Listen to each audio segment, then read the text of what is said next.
I've put together approximately 35, maybe 37 videotapes, and all the information comes from a book dictated to me by God as his righteous servant, a man described in Isaiah 53, and the man described in chapter 11 of Isaiah, the descendant of David, the twig from a shoot that grows out of the stump of Jesse, and it is a stump because of the vanished and felled ancestral tree of the kings of Judah, the line of Jesus. He cannot be the man of chapter 11. He's not the anointed one. He's not son of David. None of that's true. The other book, that book is called Isaiah 53 in the Day of the Lord. And there's about 3 chapters in those particular videotapes that come from the second book that we wrote not too long ago. He dictated to me the story of my life. It's to show you how I fit the verses of Isaiah 53 with regard primarily to suffering, familiar with disease. So that would be wounded, and as it turns out, cancer. But the other words that you find in Isaiah 53, punishment, maltreatment, crushing, bruising, chastisement, okay, that is all in God's power. That's all in God's power, all those words. But the books are unpublished, shunned and despised, accounted afflicted by God, plagued. Nobody understands it. This is so different than the Judaism the Jewish people have been taught. This Messianic era that will never occur. And we know it's not going to occur now once you believe who I am and how you cannot. After the mountain of evidence I have presented that is in those books, just as Moses today would have to say, well, look, I wrote Leviticus. You think I just came up with that? You think I just came up with all this information? Did I know how God speaks through an angel and who that angel is? Moses walks by a burning bush that's not consumed. The angel of the Lord's in the bush and God speaks. I'm the one who explained that to you. I shouldn't have to go any further than that. But God says the rabbis, the shepherds, they never listen to my prophet. They think they know everything. Well, I'm going to keep showing that they don't. This is primarily for the people who listen to them and not them. I don't expect them to ever respond. Because by responding, they'd have to say they've been wrong. Or that's just not what we believe. And so they won't change. The bottom line is they make money on it. That's the bottom line. God had me watch a video of Toby Singer just for this one purpose I'm about to tell you. He said, watch him raise his hand. He raises his hand to do his hair or rub his nose or something, and it's this big, fat gold watch. And this is how you know this is just a God of old. He said, look at that. Look at that. I said, well, he does dive. His skin dives, scuba dive. I said, it might be a scuba watch. He said, that's no scuba watch. That's just a big, fat gold watch for everyone to see. And he makes his money on Isaiah 53. God said, at least that's how he really got going. I don't know. I know he has a radio show. But remember, I'm in the fire refinement. Everything God does with me is to draw emotions because I'm going to be emotionless once I get to Israel, for the most part. He'll let me feel what he wants me to feel. But nobody can get under my skin. You can't bother me. Even if I seem like I'm mad, it doesn't carry over to my insides. And I don't think about it any more than while I'm, as they would say today, on a rant, getting on somebody. But I bring his reckoning. I laugh. I tell him, you know what I am, don't you, guy? He said, I know you're a lot of things. I said, no, I'm the reckoning. And I am the wrath. That's what I am. He laughed. Holy Spirit laughed. That's what, yeah. I say, righteous servant, David the shepherd, Elijah, prophet like Moses. I like wrath. What's his name? Wrath. What does he do? He brings a reckoning. But anyway, I'm going to go through these early years of mine before God spoke to me. It's chapters 1 through 6. Chapter 7 is God speaks to an atheist, and I've already videotaped that. Walking with God, and something on visions and visuals. So the first chapter, this is what he told me to write down birth and tragedy. I was born in Bryan College Station, Texas on February. It's just in from the Holy Spirit, yes. Like he couldn't ask me before I started. Yes. Oh, this is only for the people who come to believe in me. I don't expect anybody who's been viewing these materials and, nobody's really subscribing, a handful, to be believed. Again, I can't imagine. I don't know what you people want. I don't know who you think's going to come to do something different. How are you going to know who David is? I mean, according to Judaism, there is no description of him. How are you going to know who he is? All this being presented, and I know Jewish people have seen it, only 60% of the views are coming from the United States. Now, I don't know that means 40% is coming from Israel. Probably not. You got Canada that's be a big follower on my WordPress site. And really just all the countries of the world at one time or another have looked at some of this information as I wrote my blog, and the blogs became chapters. But I'm assuming some Jews have heard of what some man is saying he is Moshiach, and they're watching. Well, this is for those who come to believe, the people who want to be the witnesses, the many made righteous. By my knowledge, better things I can tell you that God would have me say to you. So, this might be bored to tears with others, but it does show suffering, pain, and emotional pain, my background, and just who I am. Not just some kook out here. People say, well, he's hearing voices. Listen, as a lawyer, I ain't even do criminal law. I've seen some of these people who hear voices. I promise you. That's a person who should be hearing voices when you just see them and watch them for a couple of minutes. It's not me. Excuse me. Okay, I was born in Bryan College Station, Texas on February 21st, 1957. And that's interesting because that's the year the first satellite went up. Russia sent up Sputnik, which was really 3 different satellites, and altogether they were called Sputnik. That is considered the dawning of the age of the internet. Now, I've asked God, how did you select me? How did I be blessed with this and learning all these things with this crazy life that I've had? And but he won't answer me. He's gone poker. This poker guy, he's not going to talk. He's not going to change expressions or anything. Or me getting an impression that he is. And so I tried to come up with it on my own, and that is where I started. I said, because I know how important the internet is for this. It's the only way to get things worldwide, and all the teachings that have come through it. I didn't know, I'm 63. I'm not like the young people who can just text messages without looking at the phone and all that. But he's taught me everything. He taught me how to set up Facebook, Twitter, you name it. And he would just say, go to your computer, do this, do that. Commanded it and directed to become very good at the computer and, of course, word processing.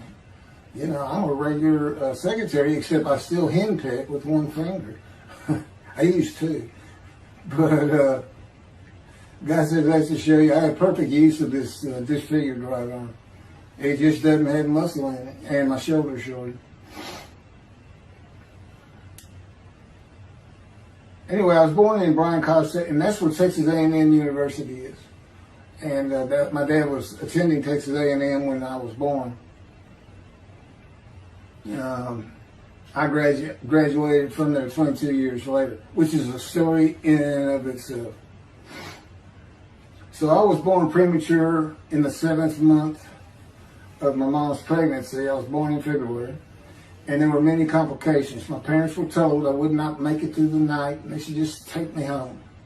Mind you, this is 63 years ago. The biggest problem was that my insides had not fully formed, and it was impossible for me to take milk. Mamie, my great-grandmother, told my parents, boil rice. Feed him the rice water. It's got all kinds of nutrients and minerals in it. Dad says he threw out a mountain of rice those first few months. And it would not be my last encounter with death. So my dad graduated and we moved to Metairie, Louisiana. And his first job is an oil and gas geologist. He looks for oil and tries to sell deals to people who can raise money to drill. He gets money up front and a percentage of production once they get their money back. That's what he's done his whole life. And I became, as a lawyer, I became board certified specialist in oil, gas, and mineral law because I had found it so interesting. As a young boy, I became interested. But he rarely had time for us. The other part, I said, okay, well, I was born when the dawning of the internet, so he's got a selection process for 57. And I come from a dysfunctional family. Lots of drinkers, lots of fighters. And on my mom, her grandfather committed suicide. It's tragedy. Birth and tragedy. In the Great Depression, he lost everything. He owned land in what is now downtown Dallas. But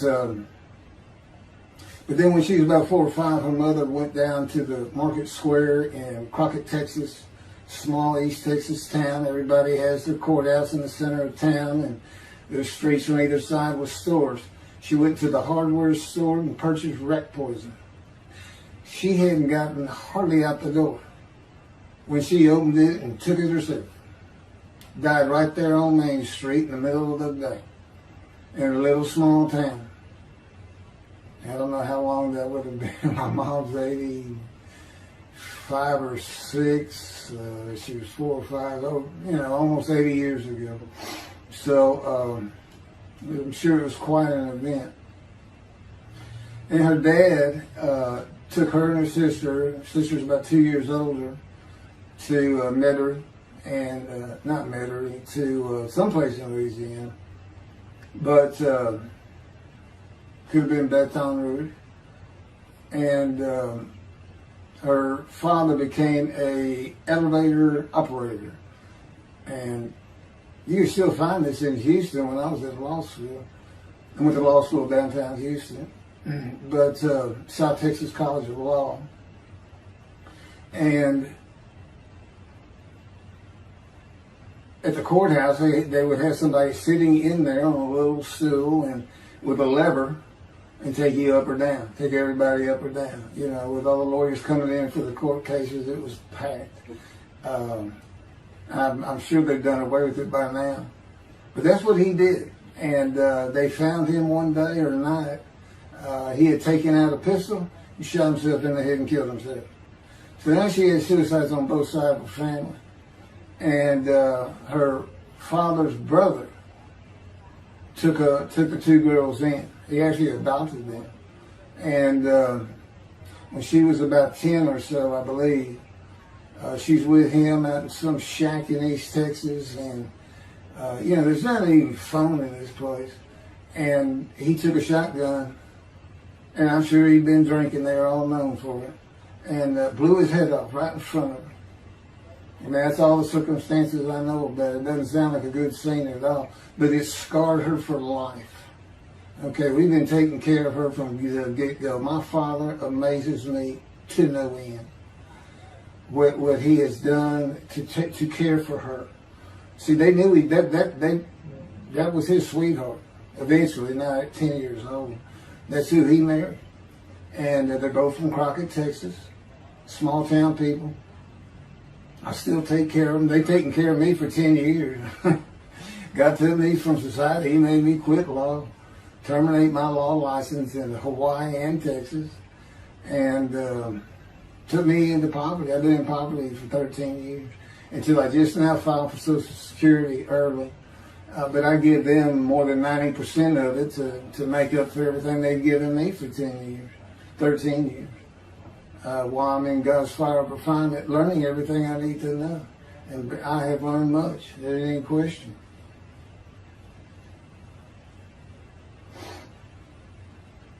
So anyway, there's 3 suicides. There's 4 suicides right there. So it's a family of tragedy. You know, it's a tragedy of losing your entire family in the Holocaust and you're the only one left. It's not like that. Because God says, I just got things as close as I could. He says, I touched you in the womb to disfigure you, really for just one reason. Well, 2 reasons. One, it makes you identifiable. But it was so people would pick on you. I wanted people picking on you because that's what happens to young Jewish boys. Just for being Jewish. Just for having a disfigurement. People will pick on you. I've told him since, I don't even really recall many people saying anything to me. He said, that's because you look like you crawl all over them if they did. And I did. I was always just say something, anything. That's just the way I was just angry inside. And God's taken all that away. But I can still go on a good rant. But, and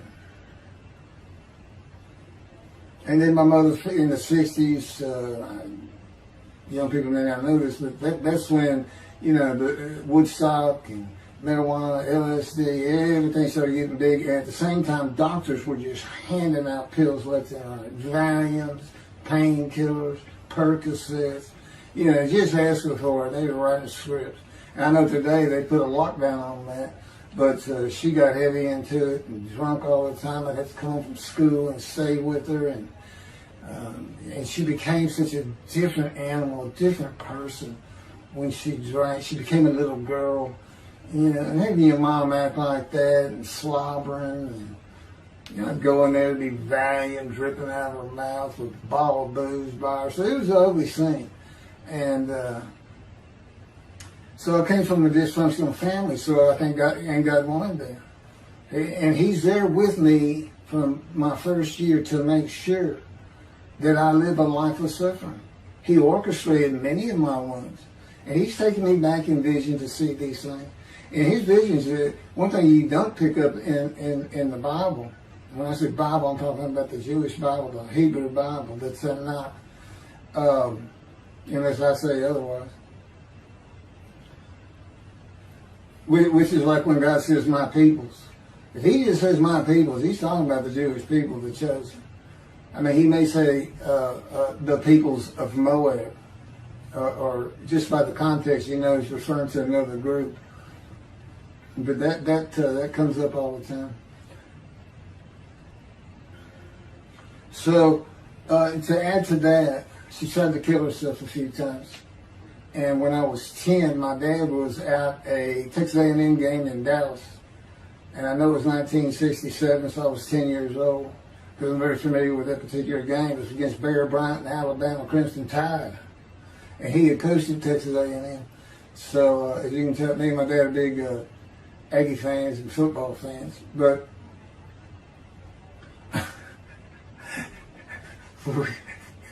I had been assured we'd be able to see those games in Israel. Somehow it might be technically. He said, we'll get it. That's the Holy Spirit. We'll get it. I said, he's so funny.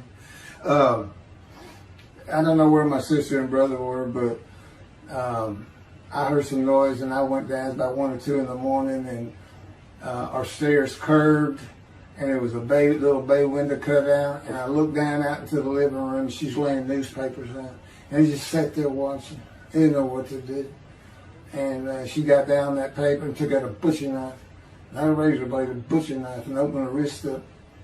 And this happened again years later when I was in high school. She opened her elbow up, and that was god awful. I don't know how. But before she bled out, my dad opened that door. I sometimes think she knew he was going to be there soon, would probably save her. But it didn't look good, and I hated myself for not doing something. Maybe that's why I was so angry. Anyway, because I didn't do anything, I just sat there. I couldn't move. I don't know. I don't even know what I was really thinking, really. But I can't. What it did is it told me how much her uncle blowing his head off must have done to her. That must have really hit you. I had nightmares my whole life, but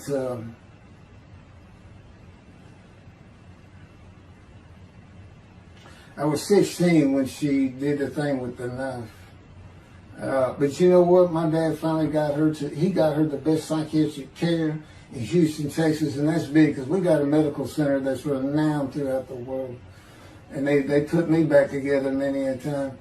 And she never did that again. And the amazing thing is how different she is in her very advanced old age. I mean, it's like she was never that person of the 60s and the 70s and the 80s. I don't know how my dad survived it. I'd have never stayed. I'd have taken the kids and said, try to find us. But he's not like that.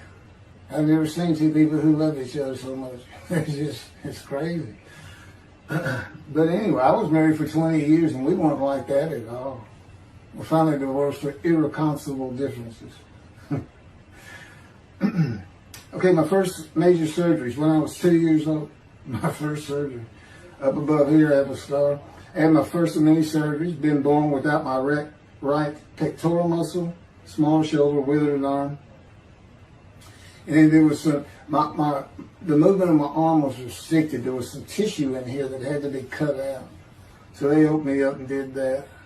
I was born right-handed, but I do everything left-handed, except for light things. Like I shoot a basketball right-handed. I throw a ball right-handed. Darts, things like that. But bowling, I'm left-handed. You know, anything heavy.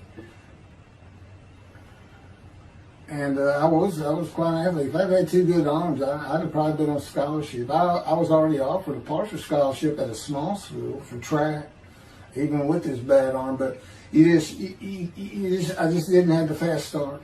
You got to have two strong arms just pushing out in front of you. But I was some kind of quick and fast. So we moved back to Houston, to a place called West University, a suburb. And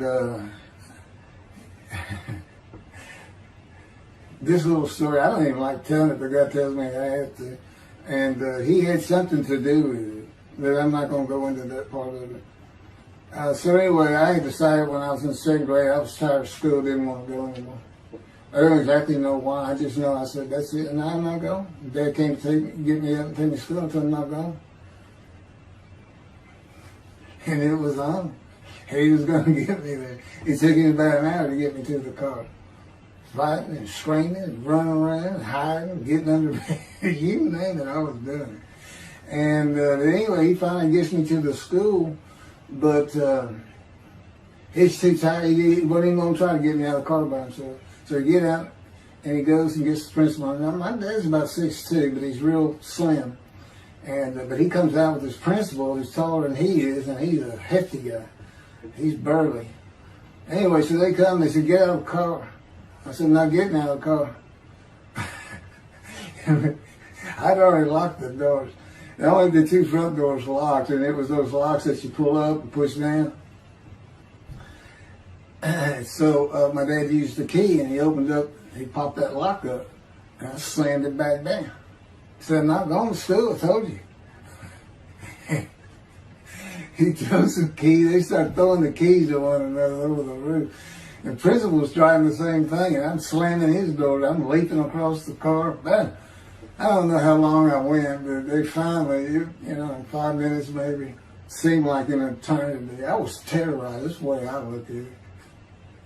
Anyway, the principal got it open, and I saw that door open, and I got back on the far other side of it, by the steering wheel with my back against that door. I curled up like a ball, had my knees on my chest, and he reached in to get me, and I unleashed on him, kicking him in the face with everything I had. It broke his glasses, and his orbital bone got shattered. So, That wasn't my first principal either. There's another one. So, but anyway, so they carried me in, and it was very embarrassing, just crying. But again, funny thing, nobody, because I stayed with this same group for 9 years, going to West University and the junior high there that you go to. Nobody ever said anything to me about it. And I knew some of those kids that were in that class.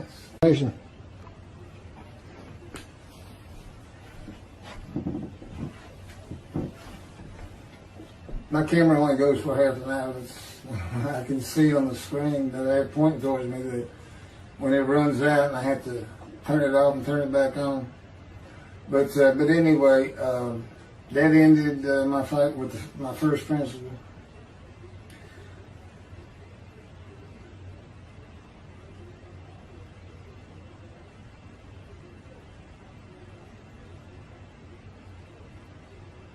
Yeah, here it is right here. I just got to help me put these together. In the 10th grade, the principal of the school told me to cut my hair. You know, I had long, blonde, wavy hair, well past my shoulders. Again, this was, I graduated high school in '76, and this has been junior high, so it's in the early '70s, but it felt like the '60s still. And I kept it in a ponytail. It was neat. But it was a school-wide policy. I think I was one of the last people to cut his hair. I was hiding all the time. I was always on the alert for the teachers that would turn you in. But I went and got it cut. I told the barber right at my collar. Sat there in the chair and cut it right at my collar as I was instructed to do. And then I was commanded to return to the principal's office. And so I presented myself to him. I sat down in the chair in his office, and he gets up, walks behind me, and grabbed me by my hair, back of my head, and jerked my head back fast. And said, "It's still over your collar." Now, I don't know if I did a backflip out of that thing. I can't really recall. But what I do recall is it took 3 people to get me off of him. And I was permanently expelled from school, which ended up me leaving home. It wasn't a runaway. I'm just out of here. I'm tired of everything and everybody. I ain't going to school ever again. Hates go always there. That was me. And they had to pull me off of him. I understand through a friend of mine, he said, "You know, my brother went to that school. He had some stories about that guy." I told God, it wasn't me, it's him. Second major surgery came when I was 12 years old to try and repair my right knee and just below it. I was running full speed in a field. High grass and weeds with a family dog. And God says he had something to do with what the dog did. For no apparent reason, just suddenly he was running at my side. And he just bolted, he just stopped going straight to the heart of the left and went right between my legs.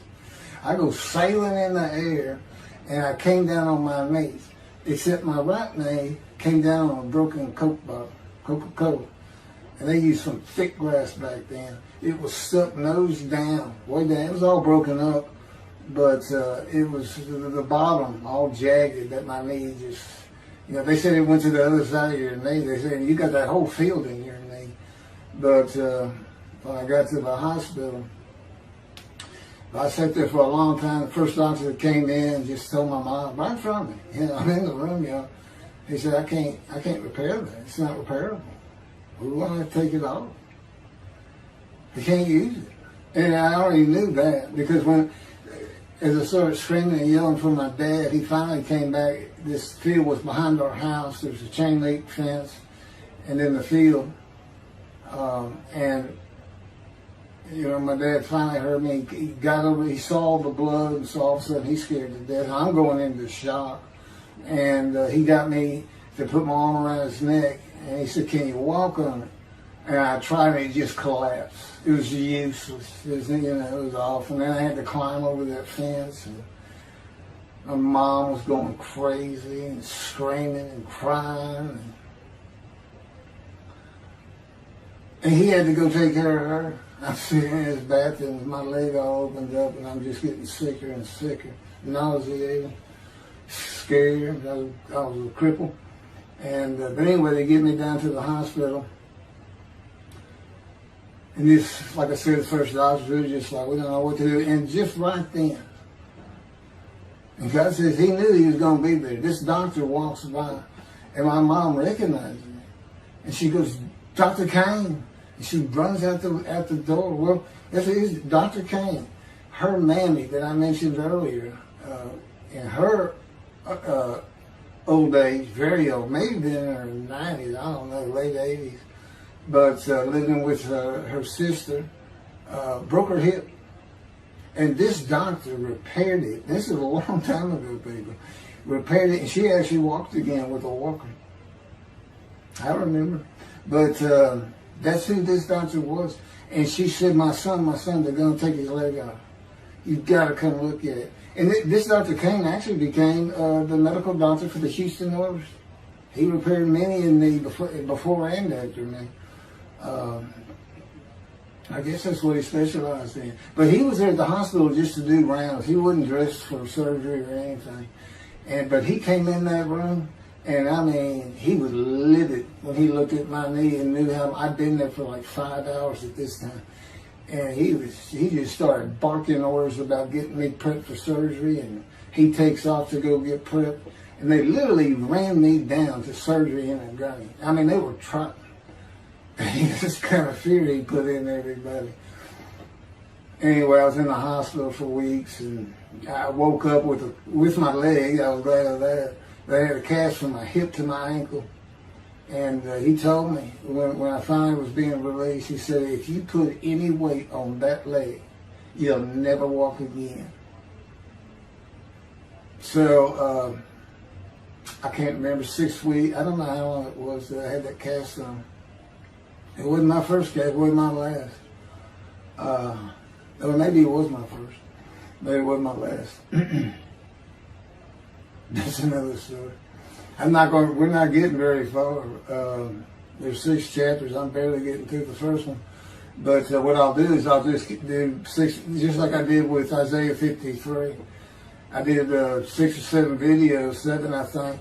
But then I joined them all together and put it as one video, the definitive commentary of Isaiah 53, which comes straight from God, by the way. I mean, you can contest what I'm saying all you want, but it makes perfect sense. For the first time, Isaiah 53 is explained. And how did I become the smartest religious Jew in the world who can see that? And what the wounding and the punishment, everything's about, and how it's really, in some ways, a snare for the Gentiles for the day of the Lord.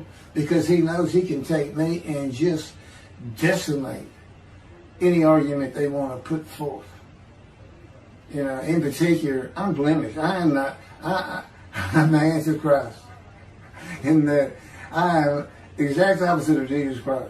And, he's so smart, he was teaching synagogue at 12. Supposedly he was a perfect, beautiful man. I'm disfigured. You know, I'm not bad looking, but I'm not, I'm not Brad Pitt or anything. Anyway, it's sinner, I wasn't a habitual sinner. I was a good person. I was good to other people. I was very compassionate. I said there was already a lot of humble in me. I didn't laud myself and the things I could do over others.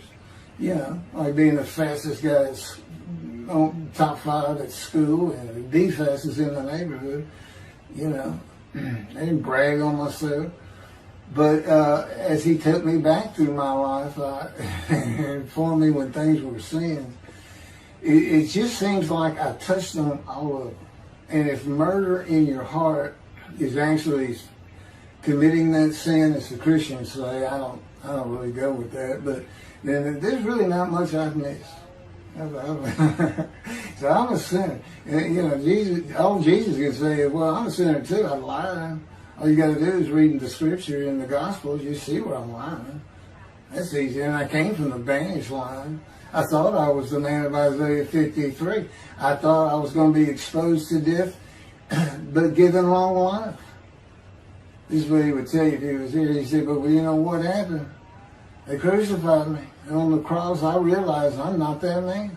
This isn't exposure to death. This looks like a sure thing. Father, Father, Father, why have you forsaken me? That's Jesus Christ saying, I'm not the man of Isaiah 53, and I just figured it out. That's what that is.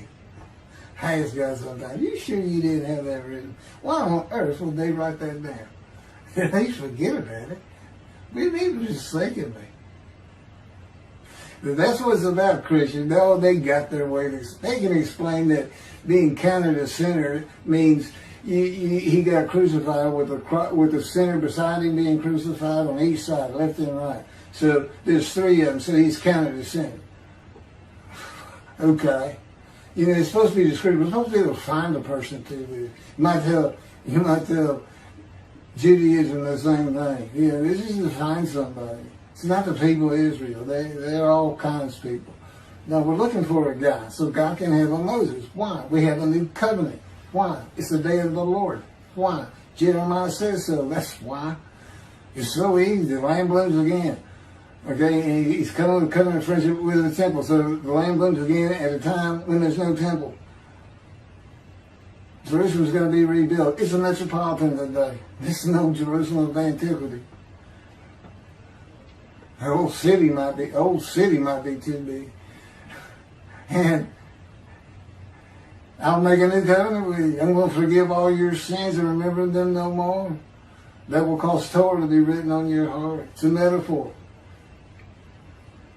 When did he do this before? Oh, that's right. Assyrian Babylon exiles. Isaiah was writing for. God said, I forgive your sins, remember them no more. They became a holy city, and what they did? They built the second temple. What are we missing?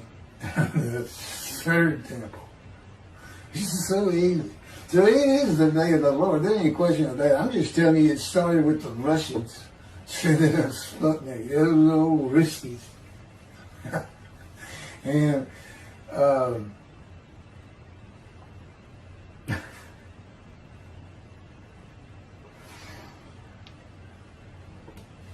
and he's bringing the covenant, but he's got to have a Moses. He's got to send a prophet like Moses. So he's saying it's Joshua. No, it's not. God needs him today, the day of the Lord. And guess what? He gives us a description of him. He knows this is a time of secularism, reliance on science and medicine and doctors. And you got so many more people who the only book out there is not the Hebrew Bible. There's a lot more books than that. You know, there's all kinds of distractions, television, cell phones, computers. You know, back then, you know, you just sat around and said, what do you think God's doing? I don't know. Wish he'd send some rain. You know, it was just, I said it's easier to get them back then. But here it is. It's here. And God said, you see why I put shunned and despised in there? Because for a while I said, God, you know, this is before we really got the books done and everything. I said, I'm just sitting in a room. I can't really tell anybody shunned and despised in me. Counting me plagued, afflicted, and by God, and everything else. He said, well, how you feel now that we've been putting all this on the internet and everything? I said, I feel shunned and despised. Yeah. I can tell they know. There's no question this hasn't gotten back to those two. I said, you keep attacking them like this and I'll be certainly sure, just in case I'm wrong. But, because he won't actually tell me, he won't tell me anything, this is a rule of thumb, he won't tell me anything that I cannot find out or become knowledgeable on or informed on of my own, which means about nothing because we're in a room all the time. The adjunct of the Holy of Holies is what I call it. I live in the Holy. I'm like the priest who can, the only person who could go into the Holy of Holies was the high priest. And that's what I'm like. As a matter of fact, God had me write down, just as he had David write down, a new Psalm 151, where God said, and it's on a video, where God is speaking, where the Lord came to me and God said, quote, and within that, he says that he declared me. We actually used the psalm where he declares it for David. He declared me an eternal priest in the order of Melchizedek and King David. and a rightful king, small k, and a rightful king. And he also declared, I'm the righteous servant. I mean, that's God talking. I mean, he's using it. When he dictated to me, it wasn't, to be written in my personality. That's him. That's him doing a new song. So, because he does that. Even in the writings, the person doing the writing, whatever prophet it was, or Moses, or David, if he wrote Samuel 2 and Kings 1 until he died. As I said, God says, just assume the central character is the one I had writing, because their lives change when I come to them, just like mine's changed. This is not anything I could have ever conceived or even bothered thinking of. I'd have never read the Bible my whole life if he didn't told me, we're going to the bookstore and get you a Tanakh. That was 13 years ago. And my answer was, what's a Tanakh? I didn't know anything. And look at all this knowledge. But this is it. This is the only power he's going to use in creation. He's not going to perform miracles. He's not going to have me perform miracles. And he's not. He said, the only power I'm going to use is on you. What I can get you to do. He said, I can take a Gentile Texan and take him to Israel and get my temple built. Okay. He said, because that's what you say to God all the time. Okay. And one night, I hadn't even read Isaiah 53. He didn't come to me and just say, offer yourself for guilt. I crushed you with cancer. It was me that did. That's not, I wouldn't have known what he was talking about. We finally get to Isaiah a couple of years later. He said, Keith, read Isaiah 53. I said, okay. And so I read it. I said, okay, finish it. He said, who do you think that is? I said, I have no idea. I can barely read it. I didn't know what it's saying. I said, I think these two verses ought to be up here. I said, you sure nobody messed with this thing? He said, nobody messed with it. It's just how I had Isaiah write it. He said, that's you. I said, oh, okay. And I couldn't help myself. Good luck convincing anybody. I can't even tell what it's saying. He said, before we get done, and he's right. I've been over that thing so many times. From my original version of Isaiah 53 that he dictated, or told me how to put together, but every sentence, every word is his. We've changed it up and added things. I've learned things. Like I didn't know about the test of devotion. I didn't know why the angel was leaving early in Malachi 3, but I do now. And all that would cause an amendment to my midrash on Isaiah 53. And, the book has me. These are all on videotapes now. Me and Rashi. Rashi, the first one to come up with this is Israel. And, I look at his answers and I just shake my head sometimes. You should see his answer in Malachi 3 for the angel of the covenant that you desire. There's only a covenant of friendship and a covenant of Jeremiah. And this is his answer. It's midrash, so he just takes a section of the angel is on the way, and it just says the angel of the covenant. And his commentary is the angel that avenges the revenge of the covenant. I said, what does that mean? What is he talking about? I said, the guy's being funny. He said, I don't know. I said, you do know. He said, well, I'm not telling you. So, God likes to feel as though he's laughing. He doesn't actually laugh. He sends me a perception that he does. Or he uses me to laugh. I've mentioned that in a video. Because he can't. Well, he controls my words. I learned that in walking with him. Just one day, I'm talking out loud as we go. I'm discussing man and divine beings as though I had a sermon I was giving or a speech to somebody or a seminar. And I'm rolling, and I can tell he is really making this thing rock. He's taking it from here to here to here, and we're going. And I'm going. And all of a sudden, I use a word or a couple words that I simply don't use. And they're not what my mind was even thinking of. They just came out. And I just stopped. I said, did you do that? I didn't even say, hey, did you just make me say these two words? Because I knew he knew. I said, did you do that? He said, I did. He was almost indignant. I did. I said, okay. Anyway, that's where it all started. Now I know.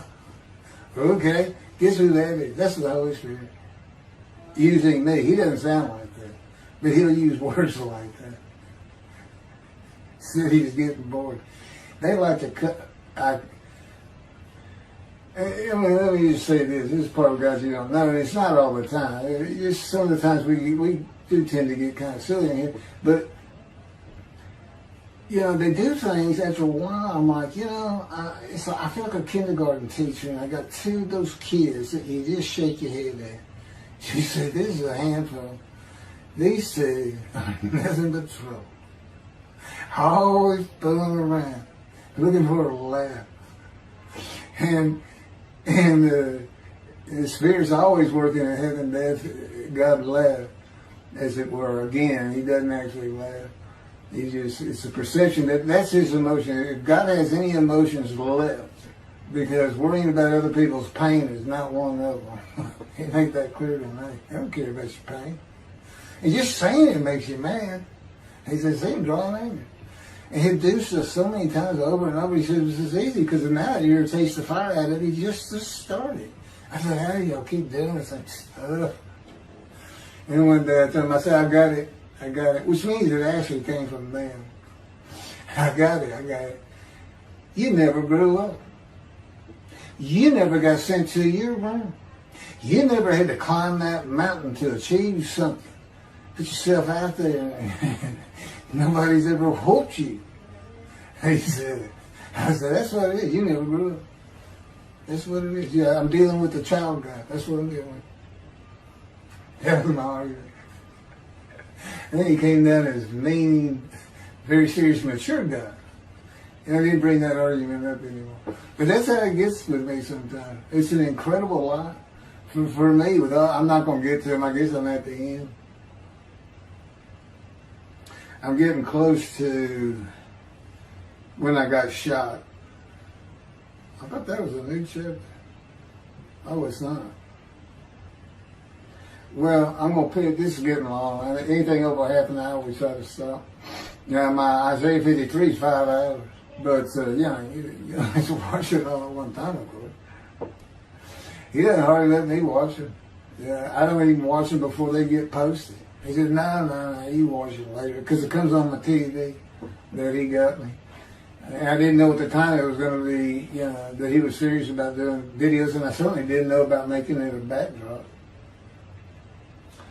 He decides everything. You know, he tells me when to eat, when to get up.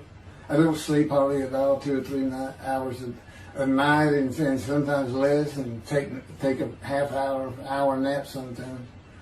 But I found out I feel fresh. You know, I don't need that much sleep. He said, well, you're not really doing anything. Why do you need a lot of sleep? And see, that used to make me mad. Now I just laugh at it. Thank you very much for listening. I'll pick this back up on another video, and eventually I'll put these first 6 chapters, just like I did Isaiah 53, because it's a book that he dictated to me. I can't get it published. I'm going to put it on YouTube. That's why I'm reading it. And as I said, if you don't want to listen to it, don't listen to it. But the information that's in these books and in those videos is, that's my proof. And quite frankly, God says, if that's not enough for them, well, that's just too bad. Utter destruction is what they end up getting. They better learn how to listen to the prophet. See, it's no different than the people back then. You'll say, well, why didn't they listen to Isaiah? Why didn't they listen to Ezekiel? Why didn't they? They laughed at Ezekiel. That's what Rashi says in his commentary. I didn't know it was laughing at him, but they just ignored him. Yeah, everybody thinks they know it. But in any event, I do know there's one chapter we haven't put in there, and that is recognizing a prophet in time. It says Moses vouched for Joshua, so he didn't have to be tested. Now, the problem with all that is, and I think why God hadn't had to put it on video, is that they're looking for a seer, somebody who can see the future. But see, that's antiquity. I mean, that's not what you're looking for today. Moses wasn't a seer. And none of the prophets were seers. They just wrote down what God told them to write down. God's the prophet. Is the one making prophecy. And what he does, he doesn't actually just, quote, see the future. He walks it through. He says, okay, right here is when they're going to send up a satellite. This is where humanity will be at that time. He can walk it through in his mind. As I mentioned, his eyes, he doesn't have them. It's just his absolute knowledge of all things. He can form a picture of this brain. Me, it's in here. He knows every atom of my body. And it's like he does a vision for himself, a visualization. It's what I call when they put pictures in my mind. He says, and he puts it into the spirit's mind. And they're both within me. You know, the big cloud that just came down. If you're sitting in a room with me, it envelops you. But it engulfs me, it goes through me. My little spirit cloud becomes part of the big cloud. That's why God is in his spirit. Here's the elements of spirit, here's the elements of God's presence, his mind. Two clouds, they just come together, they can be together. Okay, but God's still one. He created the other cloud. And then in this room, filled with them, my little spirit is like a little cloud that just came in and part of it. That's who I am. That's a man in divine beings. Okay? No, it's like nobody's really expecting it. Well, maybe it's because you didn't know these things. And now they want, I get the feeling, shunned. Shunned means I'm not looking at that. It sounds like a kook. We by faith, by the fundamental principles of Rambam from the talent, from his diagnosis of the talent. Why don't you do your own? Why don't you throw the talent out and learn some new stuff? Why don't you get out of antiquity? Every religion has an end times like that. Every religion ends up with utopia for its people. Everybody. Well, don't be like everybody. You're the Jews. Throw it out. Let's get practical.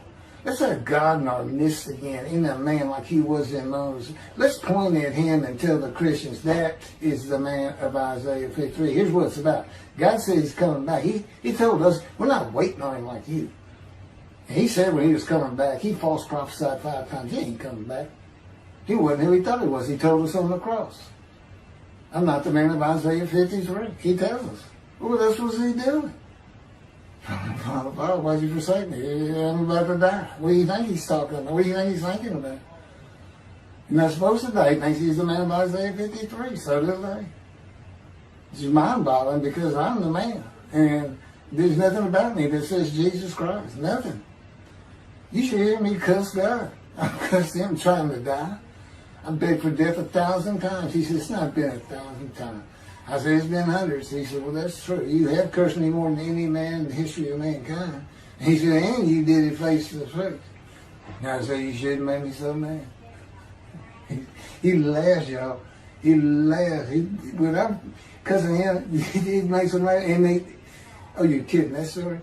He gave me his perspective. This is how he did it. He said, Keith, imagine you created ants. And ants are living beings. In other words, they can think and they have emotion. Okay, you get a great big ant farm over here in your room. Okay, you decide you're going to get one ant to get all the other ants to do stuff. But you got to get him ready. And you get him ready the way I'm getting you ready. Now, he's mad at you. Right? I said, yes. Yes. And he said, now, imagine, I'm always laying in this bed. I got a big table. It's got a microwave on. I put my computer on. I got a big fan I like to have on. And he said, look over at that table. Now, imagine that ant got loose. And he is crawled up. And he is standing on the corner of that table. And he is giving you the what for in ant language. I mean, he's going. And he's turning around and shaking his butt at you. And he's cussing. And all this. And all you got to do is go, bump. And he's gone. I said, that's funny. And it is. And that's how that's what it does to him with me. You know, the spirit will rile me up. I call him a troublemaker, troubler. He's so funny. But God's so humorous. There's a difference in their humor. Okay, that wraps up. I'm told that does wrap it up. I'm going to pick up a gunshot. I guess it was worse than the accident to my knee. They ended up opening me up from between my breast and my pelvic bone, and now it's been 3 times. And eventually, the lung cancer and colon cancer and skin cancer. But the lung cancer is when they told you should have died from the colon cancer. He said, but this is it. We can't treat that. It's too advanced. You're gone and prepare to die. That was 20 years ago when the planes hit New York. It was the planes hitting New York that got me up off the ground one last time to see one more doctor.